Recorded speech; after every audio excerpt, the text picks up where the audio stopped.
Fala, gente amiga, tudo bom? Eu sou Carlos Luas e esta é a Batata Espacial, o seu site de cultura nerd e de cultura em geral na internet. E hoje vamos conversar mais sobre cinema, vamos falar hoje de uma coisa muito especial, tá? Com muitos spoilers, tá certo, gente? Preparem-se aí, quem não assistiu esse filme ainda, para o vídeo, vai lá assistir o filme e volta, tá? Mas eu quero falar para vocês da continuação de Duna, né? Duna 2, né? Dirigida pelo Denis Villeneuve, né? Esse grande, essa grande história do Frank Herbert, né? Que gerou vários livros, né? Você tem o primeiro, que é o Duna, né? Que foi feito em duas partes, né? Para o cinema, né? Dois filmes de praticamente 3 horas, né? Que foi extraído o primeiro filme, né? Na década de 80 a gente teve uma experiência, né? Desse filme ter sido feita que não, acabou, infelizmente, não sendo muito bem sucedido. Um filme que acabou sendo feito a várias mãos, né? No caso, né? E isso acabou prejudicando demais o filme, né? Prejudicando demais a história, né? Mas ele tinha ficado como um clássico. Tivemos uma série também para TV a cabo, depois para o streaming, né? No caso. Teve outras coisas com relação à Duna também. Mas esse projeto do Denis Villeneuve, eu acho que talvez ele tenha sido mais fiel, né? E é uma história de muito difícil elaboração, uma história de muita difícil compreensão. Porque o que acontece? A pessoa que, para curtir um filme desses, entendeu? A pessoa realmente tem que ter lido o livro, tá? Para ver, para entender toda a profundidade, toda a força desse filme, entendeu? A pessoa ela tem que ter lido o livro, tá? E o Frank Herbert ele fez essa obra de ficção científica. Eu não sei se foi na década de 60, acho que foi mais ou menos por aí, tá? E é aquela coisa, essa obra de ficção científica talvez ela seja. Todo mundo fala que a ficção científica ela retrata muito as questões, né, do tempo que ela está sendo feita, né? E o Duna é muito perfeito nessa cartilha. Ele segue bem essa cartilha, né, de mostrar as questões que estavam sendo discutidas na época, né? Quem não conhece a história, né? A história ela fala, se eu não me engano, de uns 5 planetas, né? Que você tem várias casas, várias famílias ali, bem ao estilo mesmo de casas feudais, tá? E esses planetas, né, que tem essas casas, essas famílias, né, eles devem obediência a um imperador, né? E você tem as principais casas são as casas dos Atreides, né, e a casa dos Harkonnen, né? Eles são inimigos assim ancestrais, tá? A casa dos Harkonnen, ela é do mal mesmo, né, coisa e tal, né? É uma sociedade, como podemos dizer, mais industrializada. A gente viu isso muito no primeiro filme, né? No filme da década de 80, né? É uma sociedade mais industrializada, é uma sociedade mais poluente, né? Coisa e tal, né? E é uma sociedade do mal, né? Você vê uma crítica muito violenta, né? À modernidade, né? Nessa casa dos Harkonnen, né? No caso, né? E você tem a casa dos Atreides, né? Que é uma coisa mais romântica, vamos dizer assim, uma coisa mais feudal mesmo, uma coisa mais capa e espada mesmo, uma sociedade mais tradicional de antigo regime, vamos dizer assim, né? Que são os heróis, né? Então você vamos dizer assim, romantiza e valoriza a tradição, enquanto que você demoniza a modernidade, né? Então essa oposição entre os Harkonnen e os Atreides já é um pontapé inicial para tudo isso aí. No primeiro filme, o que, que acontece? A casa dos Atreides acaba sendo completamente dizimada pela casa dos Harkonnen, né? Com a ajuda, né, do imperador, né, no caso, tá? Porque a casa dos Atreides ia começar a controlar um planeta, né, chamado Duna, né? Que na verdade o planeta deles, o planeta na verdade é chamado de Arrakis, né? Pelos colonizadores, né? A gente pode falar isso, né? Que o imperador, os Atreides e os Harkonnen são colonizadores de Duna, né, no caso.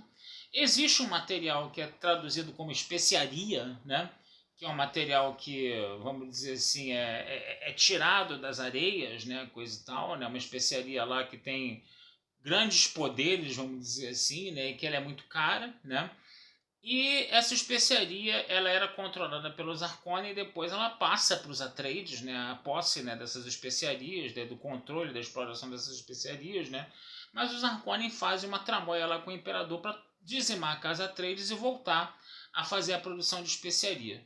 Nisso, o Duque Leto, né, que é o patriarca dos Harkonnen, acaba sendo assassinado, né, e o filho dele, Paul Atreides, e a sua mãe acabam, né, fugindo, né, para Arrakis, né, e lá eles conhecem os Fremen, que são os habitantes locais, que qualquer semelhança com os árabes muçulmanos não é mera coincidência, tá, gente? Realmente você vê uma analogia muito grande, né, com os árabes muçulmanos ali, povos que vivem no deserto, eivados de uma religiosidade muito grande, que esperam uma espécie de Messias, né, que eles chamam de Muad'Dib, tem vários nomes, né, no caso, né? E aí o que acontece? Esse Paul Atreides acaba virando uma espécie, apesar de ser um estrangeiro, né, apesar de ser um colonizador, né, ele acaba conquistando, né, esses Fremens, né, no caso, né, e aí ele vai pegar esses Fremen e fazer uma guerra contra os Harkonnens e contra o Imperador, uma guerra de vamos dizer assim, retaliação contra, de vingança também contra o Imperador e contra os Harkonnen. Isso é uma forma bem simplificada de você contar essa história, né, que permeou esses dois filmes do Denis Villeneuve, né. O grande detalhe é que você tem uma série de termos técnicos, né, para você conhecer. Você tem, por exemplo, uma elite, né, de, como podemos dizer, de bruxas mesmo, ou de feiticeiras, vamos dizer assim, de mulheres que detêm, vamos dizer assim, um conhecimento, vamos dizer assim, milenar, que são as Bene Gesserit, um negócio assim, tá? E a mãe do Paul Atreides é uma Bene Gesserit, né? Você tem reverendas madres, né, que seriam as líderes religiosas locais das Bene Gesserit, né, no caso, né? Você tem essa questão dele ser escolhido, do Paul Atreides ser escolhido, e você tem vários nomes ali, coisa e tal, né? Então, todos esses termos técnicos, tá? Eles são desconhecidos, né, do grande público que não lê o livro, né? Você está num país que as pessoas não leem, né? Então teve gente que realmente se entediou com tudo aquilo, tinha que lembrar o que aconteceu na primeira história e não lembrou, né? Porque o filme já tem algum tempo, né? O filme não teve essa preocupação de fazer um preâmbulo, né? Também, né? E as pessoas meio que caíram de paraquedas naquele filme que era cheio de termos complicados para a cabeça delas, que elas não entendem porque não leram o livro, né? Teve uma galera que foi embora, foi embora. Agora, quem lê o livro, quem conhece os termos, inclusive a edição da Aleph, tá, gente? Tem um glossário no final com esses termos todinhos, para vocês terem uma ideia, tá? Porque esses termos vão sendo jogados lá no livro original, entendeu?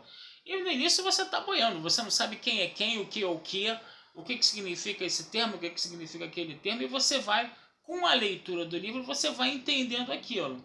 A Aleph teve a preocupação, a edição da Aleph, né, do Duna, teve a preocupação de fazer um glossário explicando todos esses termos, né? Então, eu li essa versão do Duna, né? Eu não cheguei a terminar, né?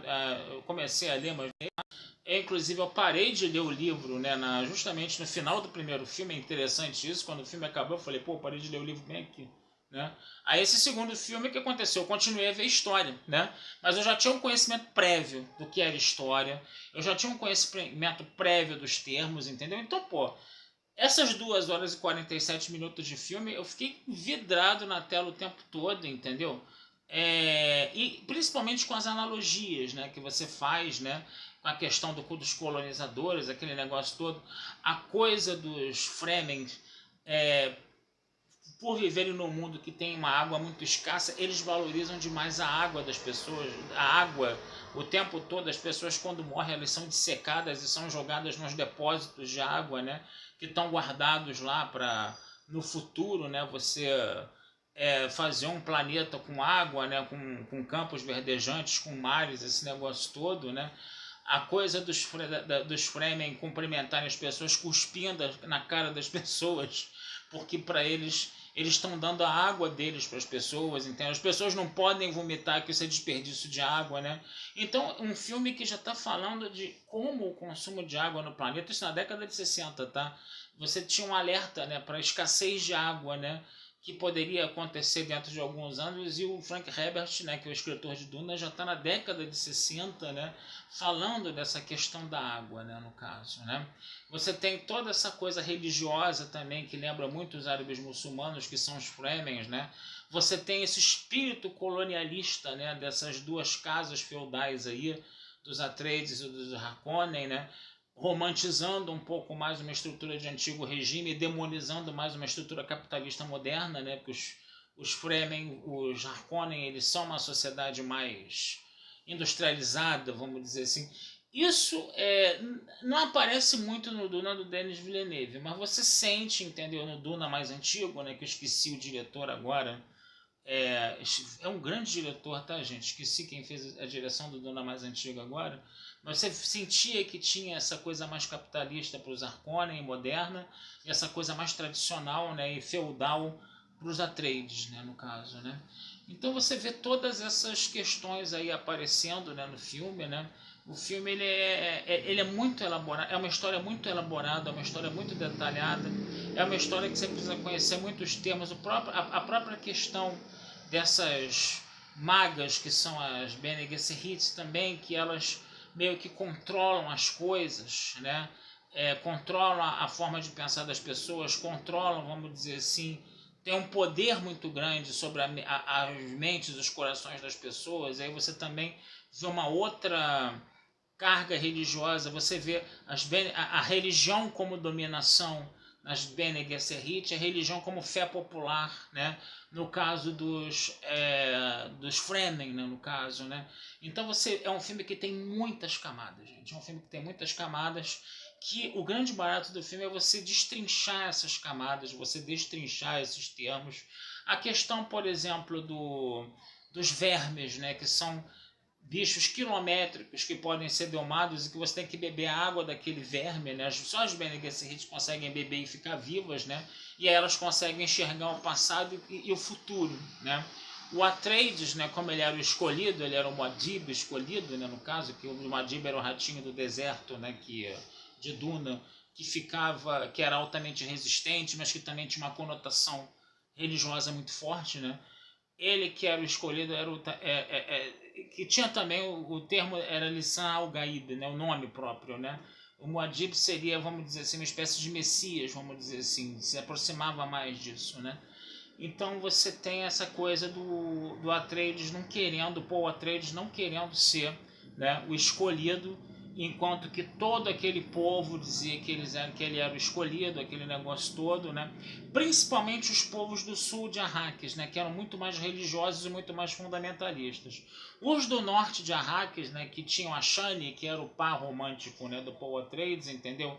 Eles eram mais céticos com relação a isso e achavam que aquilo era uma religiosidade que, inclusive, né, dominava e subjugava as pessoas, aquela religiosidade toda. Então você também tinha esse choque de visões dentro dos Fremen, né, no caso, né?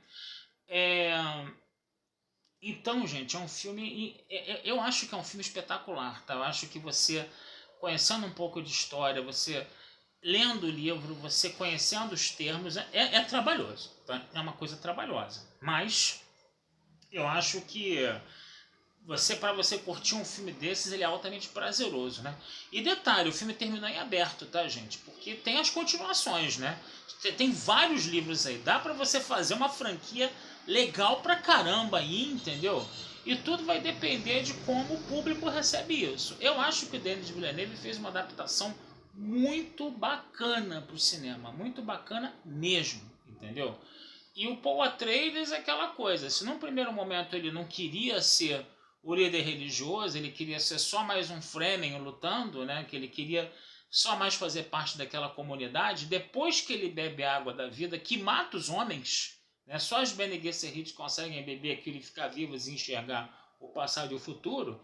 Ele, quando bebe a água da vida, entendeu? O que acontece? Ele, entendeu? Não morre. Então isso significa o quê? Ele é o escolhido mesmo. Ele é o Messias mesmo, vamos dizer assim, né? E aí ele se apropria dessa posse e ele acaba virando o líder, né, desses revoltosos, né?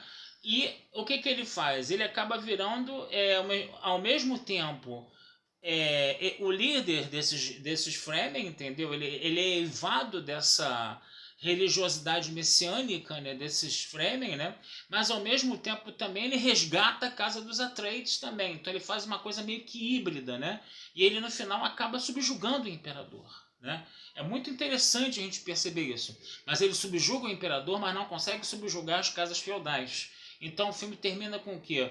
Com os Fremen, né, levantando o voo, né, porque a Arráquia está cercada pelas casas feudais, para eles, depois que eles subjugam o imperador, eles vão quebrar o pau lá em cima, entendeu? Então o filme continua, tá? Então é uma história instigante pra caramba, gente. Eu acho que ler os livros é uma tarefa trabalhosa. Cada calhamaço dessa grossura com glossário o diabo a quatro, gente. Mas eu acho, quem gosta de ficção científica, quem gosta de uma boa história, tá? Vai curtir bastante, entendeu? Eu curti pra cá. Olha que eu nem li o primeiro livro inteiro, eu só vi o filme da década de 80, que tem diferenças, né, com relação ao final desse filme que a gente viu hoje, tá? Ele dá um outro desfecho, ele parece que se fecha dentro dele mesmo, tá? Mas aí a impressão que dá é que ele realmente foge da história original quando ele faz isso, tá? É aquela coisa livremente inspirada, né, na história do Duna, né, no caso, e aí também o projeto já tinha ido para Kakuya há muito tempo, né, porque muitas mãos se meteram naquele projeto, né? Mas esse filme você vê um punho mais forte do Denis Villeneuve, né, e uma preocupação maior com a história original. A gente sente isso, a gente sente que está realmente... A parte religiosa ela é muito forte no filme, gente, ela é muito carregada mesmo no filme. Javier Bardem como Stilgar, como esse líder religioso, esse líder dos Fremen, estava sensacional. Aliás, o filme tem um baita de um elenco, tá? Você tem o Timothée Chalamet fazendo o Paul Atreides, você tem, acho que a Zendaya fazendo a Shani, você tem a... como é que fala? Você tem aquela atriz que foi a mulher do Jean-Michel Jarre, meu Deus do céu, que é a Bene Gesserit, né? Esqueci, gente, Charlotte Rampling, tá? Fazendo a Bene Gesserit. Você tem o Christopher Walken fazendo o Imperador. Então você tem um baita de um elenco muito bacana mesmo, tá? E, gente, vale a pena muito ver esse filme, tá? Eu acho que fica essa dica aí, tá? De vocês se aprofundarem mais em Duna, de vocês conhecerem o livro, conhecerem esse universo, verem os filmes antigos, fazerem essas comparações, tá? E essa é a minha dica de hoje, espero que vocês gostem, tá? Eu gostei bastante, eu adorei, tá certo, gente? Vou ficando por aqui, tá? Desejando vida longa e próspera a todos. Não deixem de visitar meu site batataespacialtudojunto.com.br e futuramente vamos conversar sobre mais filmes aí com vocês, tá? Um abração, fui e até a próxima.